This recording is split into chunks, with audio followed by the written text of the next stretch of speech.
Hi, I'm Dwayne DeFries, Executive Director of the IRL Council and the Indian River Lagoon National Estuary Program. Welcome to our One Lagoon, One Voice podcast. Each week, myself or one of my staff members will host leaders in the community, scientists along the lagoon, people who know a lot about the system to talk about some of the problems and, most importantly, some of the solutions to solve the Indian River Lagoon's health and make sure it's great for future generations. If you enjoy hearing us talk story about the lagoon, like and subscribe to this podcast. So let's get the show started and let's talk a little lagoon. Hey there, and welcome to One Lagoon, One Voice. I'm Jessy Wales, Community Engagement Coordinator for the Indian River Lagoon National Estuary Program, and I'll be hosting today's podcast. Today, we are here to talk about some historic funding that the IRL has received to start seagrass nurseries and expand seagrass nurseries in the area. So to chat about that, I have Tess Sailor-Tynes from the Marine Discovery Center. Welcome, Tess. Hello, thank you so much for having me. And I have Olivia Escandell with Brevard Zoo. Welcome, Olivia. Hi, Jessy. So excited to be here. So I have been so excited to do this podcast with you guys, not only because we are talking about seagrass, which is such a cool topic, but also because we are friends outside of work.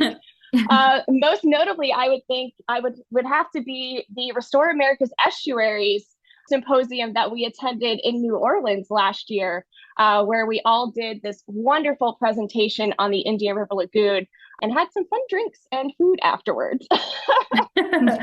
When in New Orleans. Yes. I was going to say, I remember celebrating with beignets after our presentation. Yes. Oh my gosh. So wholesome and so fun. All right, ladies. So let's go ahead and get into it. So Olivia, can you tell us a little bit about Brevard Zoo and the work that you're doing there? So Brevard Zoo is a nonprofit zoo here in Brevard County, Florida. A lot of zoos are tied to recurring funding from different counties or states or cities. And the Brevard Zoo is part of a special group of zoos that are really on our own. We're our own nonprofit. So we do receive grants for specific projects, but for the most part, we're supported by our donors and our guests to the zoo. So coming to visit the zoo is really important. And our mission is we share our joy of nature to help wildlife and people thrive. So we're not only concerned with making happy lives for the animals that are in our zoo, but also for the animals and people outside of the zoo. And that's really where our work on the Indian River Lagoon comes into play. So I work in our conservation department. I'm a conservation manager at the Brevard Zoo. So I have the really, really fun job of getting to work with both the people and the wildlife in the Indian River Lagoon. Awesome. And that's through the Restore Our Shores program, correct? Yes. So I manage the Restore Our Shores program, which is all of our Indian River Lagoon habitat restoration projects. So oysters, clams, seagrass, and mangroves and other living shoreline species as well. And what about you, Tess? Yeah, so I'm the conservation science coordinator up at the Marine Discovery Center. We're kind of in the northernmost reach of the lagoon in New Smyrna Beach, also known as the shark bite capital of the world. But we are a 501c3 nonprofit. We were established back in 1997, and we've kind of held the same mission throughout the years, which is education, restoration, and conservation throughout the Indian River Lagoon, but really involving the community. So we focus heavily on those education programs through hands-on feet wet programming. So really allowing people to have a direct relationship and a direct contact with the lagoon. And then, of course, the restoration and conservation side of things are kind of what I focus on, which is it kind of mirrors a lot of what Olivia did say earlier in terms of a regional sense. So the oysters and the living shoreline projects. And then we also focus on exploration in our programming. So we allow members of the public or even tourists to come in and really experience what the lagoon has to offer. Love that. And I have the honor of working with both of your nonprofits and some of your most recent projects. And I have to say, it is so much fun being out in the field with you guys. Always a bunch of laughs, always good snacks. Yes. So let's dive into this funding, right? So last fiscal year, the Indian River Lagoon National Estuary Program received funding through the Bipartisan Infrastructure Law Act. So what that means is that we received funding to create this seagrass network, we're calling it. It's a collaborative network with partners. Now, each one-year nonprofits applied for a request for collaboration with us and received funding, which is fantastic. So these funds are going to provide seed money to start or expand nurseries. Now, neither of you guys, to my knowledge, have a seagrass nursery on site. So you're going to be using this funds for the next 5 years, I believe, right? It's 2022 to 2026 worth of funding to kind of start from the ground up, creating this seagrass nursery, finding seagrass to grow in it, growing it out, and then transplanting it into the lagoon. So can you tell me a little bit about what you guys are going to be doing with those funds? What have you started so far? What is your plan for the next 5 years? Imagine you're in a job interview. Where do you see yourself 5 years from now? Tess, go ahead. Yeah, so as I mentioned, we've kind of been focused at MDC on our Shuck and Share program, our citizen science work, and our restoration work. And so, yeah, we are kind of babies to the field of seagrass restoration. But one thing that is wonderful is that collaborative effort that we have kind of lifting us up. And so these funds are really supporting. In the first couple of years, it's going to be focusing on the construction efforts of getting that nursery, literally up and running. From there, we'll kind of look to our different restoration partners. We're mainly working with University of Central Florida. We have University of Florida, Premier Seafood Incorporated that are all kind of helping behind this effort, as well as Florida Fish and Wildlife Conservation Commission to kind of understand what the regional needs are so that we can apply our practices accordingly. So the years after the kind of growing out process, and once we understand what's needed, we'll then start to apply that in the field and deploy those materials. One thing that's really interesting about what we're doing, and I think a lot of people are kind of catching on to this as well, is we're going to be kind of focusing on a co-restoration effort. So not only are we working with the Shuck and Share oyster materials, but we're also going to be growing out clams in our nursery. That's going to help with primarily the filtration process of the lagoon water that's coming into the tanks, which will help foster kind of that healthy water system for the seagrasses, which will then be, like I said, deployed at a later date. And so I think this co-restoration will be really interesting. We're also working with a bivalve that we're not as familiar with. And so we'll get to see those baby clams from start to finish going out to the lagoon, which is really exciting. I'm super excited for it. Now, I may have some insider knowledge on this, but I do want to ask. So this nursery is not just going to be clams and seagrasses, right? You guys are working this into some sort of water feature. Right. Do you want to expand on that at all? Yes. Speaking of expansion. So as we were kind of dreaming out what the seagrass nursery infrastructure was going to look like, we realized that we have a ton of water coming out of those systems each hour and especially each day. And so we recognized where we were placing this infrastructure on our property. There was a really good opportunity with a kind of lower lying area to have the effluent of the tanks flowing into that area. The water will, of course, be filtered by both of the species in the tanks. And then we have the opportunity to create this habitat extension of a saltwater feature, which can be anything from the expansion of restoration materials like grasses and mangroves, all the way to featuring some of our sport fish that we find a high economic value with in the lagoon. So, Olivia, can you tell us a little bit about what you're going to be using those funds for? Yeah. So, similarly to Marine Discovery Center, we're really in our infancy or baby stage of working with seagrass. We worked on a couple really, really small projects prior to 2020, planting seagrass with different partners and monitoring those with volunteers. But we were really scared to dive into seagrass because seagrass is a little scary, when you've been working only with oysters or only with mangroves for a long time. But we are really excited to be a part of this network and collaborating with so many other partners on this project. So right before the request for this collaboration came out, we actually had applied for another funding opportunity with Indian River Lagoon National Estuary Program to build a seagrass nursery at Hub's SeaWorld Research Institute in Melbourne Beach. So that's an ongoing project that we're really just wrapping up, and that'll be our very first seagrass nursery. So this funding will kind of help support that nursery, but it didn't actually help build it. That funding came through a separate funding pot through the National Estuary Program. But with this funding, we're starting to build a second smaller nursery at a property just across from Rockledge Gardens, if you're familiar with the area. Mm-hmm. And then we have plans for a third smaller nursery, hopefully at our kind of Restore Our Shores Hub Conservation Forever home. So if you, again, are from Brevard County, you probably know that the Brevard Zoo is building an aquarium at Port Canaveral. So the aquarium project is on the horizon.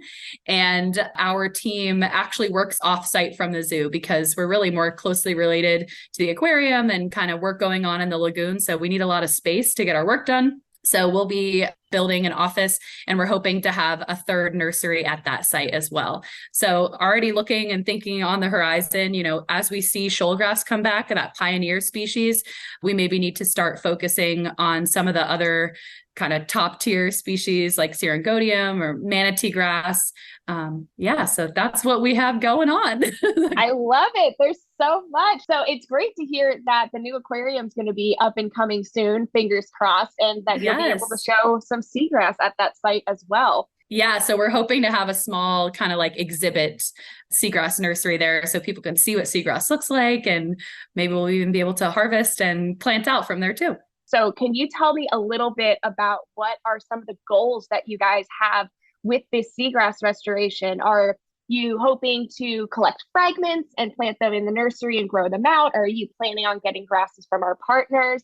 Will you be using partners to help you plant them, volunteers? What are your plans for the future? I'll start. That's a really good question. And a lot of the same questions the public has for us as well. And we have for ourselves, I would say, because just like any other science, the knowledge around the topic is ever evolving. And so best practices also change with that evolution. But for the most part, we see a lot of our partners that have success in getting fragments, which, we plan on using the community efforts that kind of support our mission, and, you know, those partners or the members of the public to kind of get involved in that process.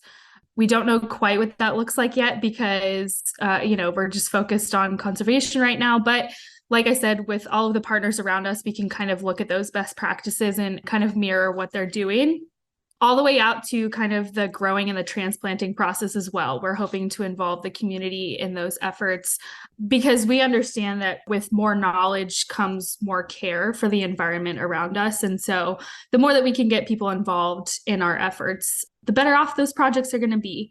We understand that this is a super dynamic system, and through this co-restoration, we're hoping that we can kind of lift up the success of all the species and all the populations in this region so that they can be self-sustaining down the road. So hopefully with, both the human and the ecosystem efforts, we can achieve that mission.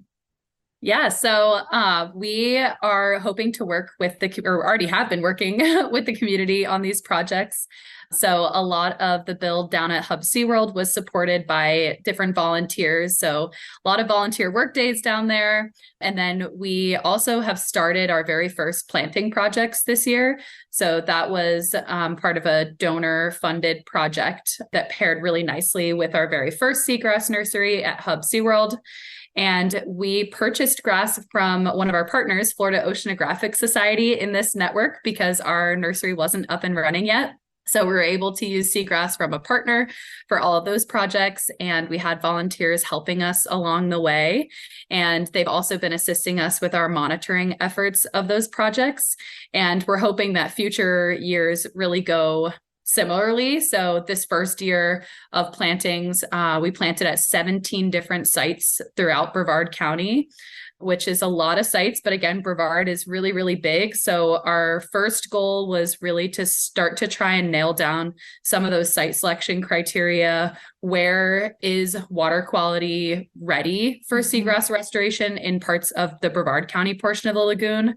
And water quality can change a lot. As Tess said, very dynamic system. So the, conditions we are experiencing this year may be different from future years and years we've had in the past, but really we're already seeing and learning a lot of things with these smaller projects about the impacts of predation on the plantings, and then other submerged aquatic vegetation like algae species, caulerpa, drift algae, and how that impacts the projects. So to answer your question, Jessy, we are in this first couple years trying to learn more and more about where we can expand those restoration projects. So where can we start to put the grass that we're growing in the nursery to work and hopefully do these bigger, not huge, but bigger restoration projects that can accelerate recovery for seagrass. And like I mentioned earlier, potentially moving into different species of seagrass as hopefully we start to see more and more grass come back. I think another thing, if I might piggyback on that, and it's a question that we practitioners have been asking ourselves, and we've received these questions from the public, is about the kind of harvesting and sourcing of those original seagrass fragments, right? And so a lot of the times, we've had a great seagrass season, but like Olivia said, are we going to be able to see that success carry through to the next season? And so where would that harvesting come from? From a scientific level, what would that genetic makeup look like? And how is the genetic makeup going to change those decisions that we make based on the sites that we choose? And so we have all these question marks that are floating up in the air, which is something that somebody could easily be intimidated by. But the fact that we do have this seagrass nursery network behind us it creates this really collaborative effort in sharing the knowledge and kind of the wisdom bank that we all have. And so it's a generally intimidating question, but we know that we'll get those answers as the practices go on.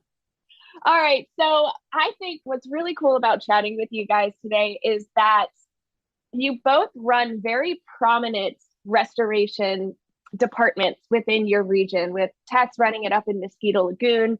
Olivia, you're running yours down in Banana River, Northern Indian River Lagoon, excuse me.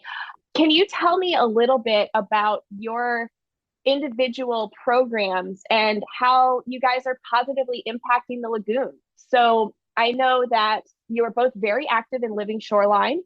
You both run chapters of the Shuck and Share oyster recycling program. You're testing out these novel materials for restoration that are using non-plastic alternatives, as we call them. So what are some of the cool projects that you guys are working on right now that are positively impacting the lagoon? And Tess, we'll go ahead and start with you. Yeah, I'm going to be a mush and say that I love everything that I get to do because it comes with its challenges. But with its challenges, once again, I'm going to go back to the fact that we're working with all of these community partners and we're kind of all learning together. So yeah, first off, the Shuck and Share oyster recycling program was established back in 2014, and we're carrying that on.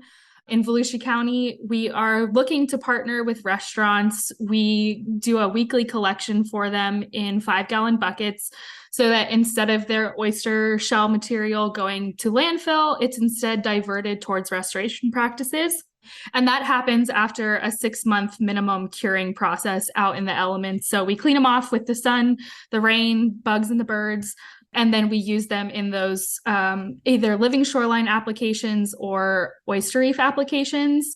Fortunately, we've been mostly working, like I said, with those research partners, applying these in settings like state parks. But we have had some interest from private, homeowners and stuff who are looking to work with environmental contractors who can, apply for the permits and apply those materials in a backyard setting. So, instead of them having a seawall, they're having those living shorelines. So that program is awesome. It's, a love child of everybody who comes through MDC. I think we have recycled a little over 980,000 pounds. So we're crawling towards 1 million pounds. That's awesome. In Volusia County alone. But once you start to add up partners like Brevard Zoo, who have also adopted the Shuck and Share program in their own regions, the statewide impact is absolutely incredible in terms of the materials that we're diverting from the landfill. We also have, our citizen science programs that allow members of the community to be trained volunteers to collect data on specific things, whether it's water quality data, microplastics data, or some of you and I's favorite data, which is the horseshoe crab watch. And so they are impacting the program, but they're also creating this ripple effect of knowledge. So if their friend is asking what they're doing on a Friday night and they say, oh, I'm going to take a horseshoe crab survey, they get to educate other people about the efforts that they are involved with. And that's the case with a lot of our programs. That's awesome. And Olivia, can you tell us a little bit more about Restore Our Shores? Yes. So we also operate an extension of the Shuck and Share program. So thank you to Marine Discovery Center for starting that amazing program. So I really can't take any credit for it, but we work with a little over 20 partners here in Brevard County, and we've collected just over 7 million pounds of oyster shells since 2014. And I will say we have a very large bulk producer in Brevard County that makes most of that shell. It's not all coming from restaurants, or I'm sure that you guys would have us beat, but so that's why our number is so big, but we're very thankful. And we use all of that recycled oyster shell from the seafood vendors to build oyster restoration or oyster enhancement projects here in Brevard County in the Indian River Lagoon. And those are funded by the Brevard County Save Our Indian River Lagoon project plan that we have here. It's a 0.5-cent sales tax. So half a penny from every dollar spent in Brevard County goes towards Indian River Lagoon restoration projects that are specifically tied to a nutrient removal component to try to curb the nutrient pollution that we have here in the lagoon that leads to algae blooms. So oysters fall on that list because they're amazing filter feeders and they can help to remove nutrients from the water column. Yeah. So we've built 75 oyster reefs in Brevard County since 2014, and we're only building more. So we have some big projects coming up, and all of that is thanks to volunteers that help us with those projects. So if you're interested in getting out in the water and helping us build an oyster reef or help build oyster gabions, some of those non-plastic materials that Jessy was mentioning earlier, you can visit our website, restoreourshores.org, and get out in the water with us. So we're a pretty small team, as I'm sure it is up at Marine Discovery Center as well. And there's no way that these projects would be possible without community partners and volunteers that really strengthen the projects by not only providing muscle, but talking about them out in the community and educating people. They're really the extension of us. And just connecting people to the lagoon and what makes this place so special to try to foster that environmental stewardship that will hopefully improve water quality conditions in the lagoon. So lots of oyster things going on. We also have our oyster gardening program. So we work with volunteers to raise baby oysters off their docks. So we partner with a aquaculture facility down at Harbor Branch University, and we raise baby oysters to be able to seed some of the restoration projects that we do in areas where there are fewer oysters left naturally. So try to bolster those populations from the day we put them in. And then we've also expanded into other resources. So starting to work with clams, did a really big project where we planted over 100 clam beds in just a couple months. And that was back in 2021. And that was a really, really fun one. And we learned a lot about where in the lagoon, or at least in Brevard County, these clams are thriving and can grow really successfully. So we've changed up that project a little bit, and it's now a clam gardening project. Oh, nice. Yeah. So similarly to oyster gardening, instead of showing up with these larger clams that we do watch, grow, we are able to work with homeowners with even smaller clams because they're less expensive. So we can make our funding dollars go farther, our restoration funding go farther if we can buy smaller clams, and then we can have volunteers help us raise those. And you mentioned the 0.5-cent sales tax. So that was an initiative that was voted in by the public, correct? Yes. So I think that's another thing that makes Brevard County really special. And, unfortunately, other counties around us have tried to pass similar initiatives and have not been able to yet. So I'm hopeful that other counties can do something similar for the lagoon. But just after the large fish kill that we had in March of 2016 in Brevard County, and I think that fish kill was a really big wake-up call for people. And a plan was put together by really amazing scientists and folks at Brevard County Natural Resources.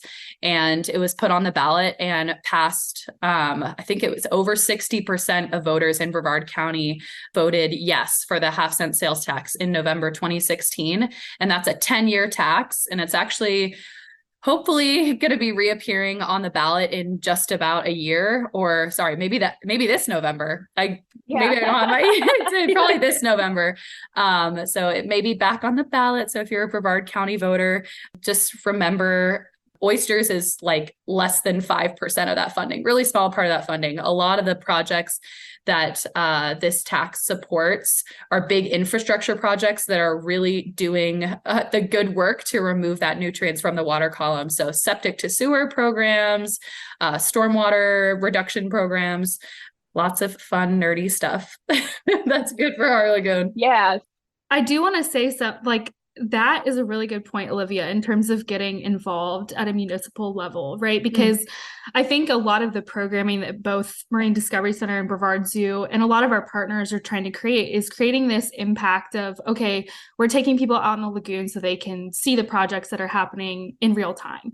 But I think a lot of the visitors or even, residents themselves who may not feel like they have accessibility to those programs, that's a really good way for them to get involved and make a change in, the programs that we're involved with as well, whether it's the stormwater or the half-cent sales tax that you guys have voting on that, right? Getting involved at that level, because I will tell you, we have had more input from our volunteers than just time and energy, right? We've had former chemical engineers who are evolving the way that we take water quality samples and kind of improving the system with which we do that.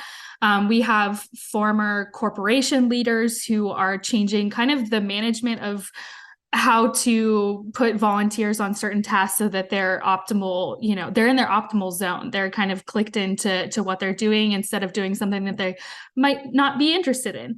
We have people who have improved the way that we make each unit of our restoration work. And so there's different ways for people to get involved. And I think that's really important for people to hear, because sometimes they feel out of touch from the issues and the topics that we're working with. Right. Yeah, you don't necessarily need muscle and brawn to participate in this. You can use your voting power to make those changes in the lagoon. Yeah, I love that. Exactly. So real quick, we talked a lot about community engagement, and you can tell from your answers how passionate you both are about engaging the community in the work that you do and making sure that everyone feels involved, everyone has a stake, they have buy-in, and recognizing that this is their project as much as it is your projects. So real quick, can you guys give us any tips or tricks that you would tell your friends, families, volunteers, students, etc., about the best ways that they could live lagoon friendly? What's an easy way for us to live lagoon friendly? I think we already really touched on it, but the first thing I say is your vote. So how important it is to, when it could be a land acquisition that's coming up on the ballot, or if there was a half-cent sales tax specifically for the lagoon, or even just the candidates that you support for your local city and county commission, their influence on the lagoon is really, really important. So I think your vote is the easiest way, in my opinion. You only got to vote like once a year, so it's not that bad. I love you that. only That's have awesome. like 1 hour and you can do something really important for the lagoon. And then I would say plant natives, because it's fun and I love Florida native plants. Olivia, you've been doing a great job in your own yard, by the way. I've been watching your Instagram stories and I'm like, I just like want to drive by your yard. Don't be freaked out if you see my car. It's funny because I'm sitting at my kitchen table right now and I'm looking out and the yard's like kind of a disaster because it's very much like in progress mode. We have like lots of ideas and plans and then they don't get executed perfectly. But I do love our Dune sunflower. I'm like looking at it all over the yard. So that's my favorite thank you, too. Tess. Tess, what about you? What are some ways that we can live more lagoon friendly? Yeah, I think from a practitioner to community member, standpoint, the solutions that we use to keep the lagoon healthy and keep them going are nonlinear, and there's not one single answer. And I think that's the same for community members. So that solution to being lagoon, friendly is different for everybody, and that's okay. And just because your neighbor is doing one thing doesn't mean that you have to do the same thing if you don't feel that that's accessible to you. So yeah, I mean, voting seems like the most optimal because everybody has that access to vote and the voice that they have is really impactful. But yeah, I think planting natives avoids the use of further nutrients. And I think it inspires like your neighbors, maybe, at a visual aesthetic. I started with a small plot in my front yard, for example, and it's like, I can't wait to get to a place where it's the whole yard. And so starting small will always kind of create that ripple effect of whether it's you moving into other solutions to live lagoon friendly or impacting others to live lagoon friendly. Both of our organizations work heavily with volunteers and community members who are donating as well. So if that's a resource that you have, great. If it's time and energy and you're sitting in retirement and you're looking to get your hands dirty, we have those opportunities as well. And so I think the solutions are plentiful. People just have to find the ones that work for them. So given all of the work that you two are doing out in the field with your organizations, how optimistic are you that it's working, that we're going to be able to restore the lagoon and bring it back to a flourishing ecosystem? I would say that I have never been more optimistic. The lagoon is very dynamic and water quality conditions change a lot, but it has been a relatively good year in terms of seagrass. And I think we're really starting to see some of those water quality improvements taken to effect. I mean, we're literally seeing the fruits of our labor out in the lagoon, but then the bill funding and the governor's $100 billion funding that's going to be going towards the lagoon and all these different projects, not just county projects, but state and federal projects. There's so much restoration dollars coming to the lagoon that I can't help but be optimistic that there is a lot of work being done. And I think we're really going to start to see big changes. Perfect. Thanks, Olivia. And what about you, Tess?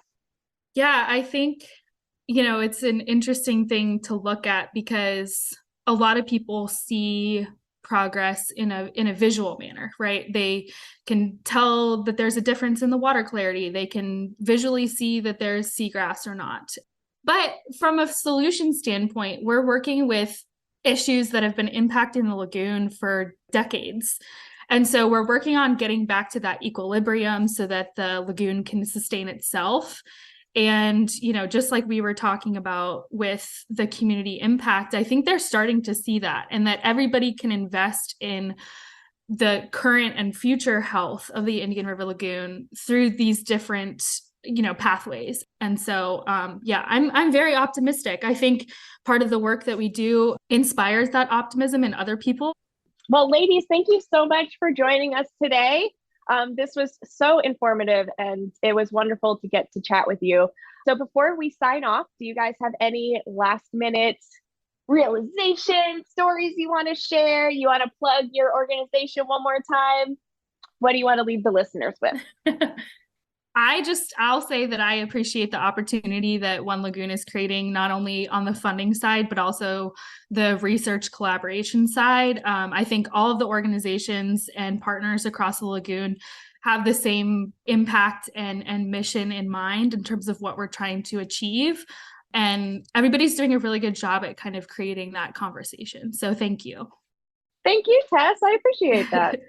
And just to kind of play off of that, I really appreciate how much One Lagoon does to share about all of our different projects too, and bring these different groups together. So I get to meet Tess because of you guys and have fun with Jessy out in the field because of One Lagoon. So I'm just really thankful for you guys. And we're thankful for you. So thank you guys so much for joining us today on One Lagoon, One Voice. Again, my name is Jessy Wales, and thanks for listening. If you enjoy these discussions about the IRL, please like and subscribe to this podcast. And to learn more about the Indian River Lagoon National Estuary Program, how you can get involved with volunteer opportunities, tips on living lagoon friendly, or to support lagoon restoration by purchasing One Lagoon merchandise, you can visit us at onelagoon.org. Another great way to support lagoon restoration efforts is to purchase the newly redesigned Indian River Lagoon license plate. The license plate has helped raise about $8 million for lagoon restoration projects since its inception, and I can say that the new redesign looks gorgeous compared to the old one. To stay informed about lagoon news and upcoming events, follow us on Facebook, Twitter, and Instagram, all at One Lagoon.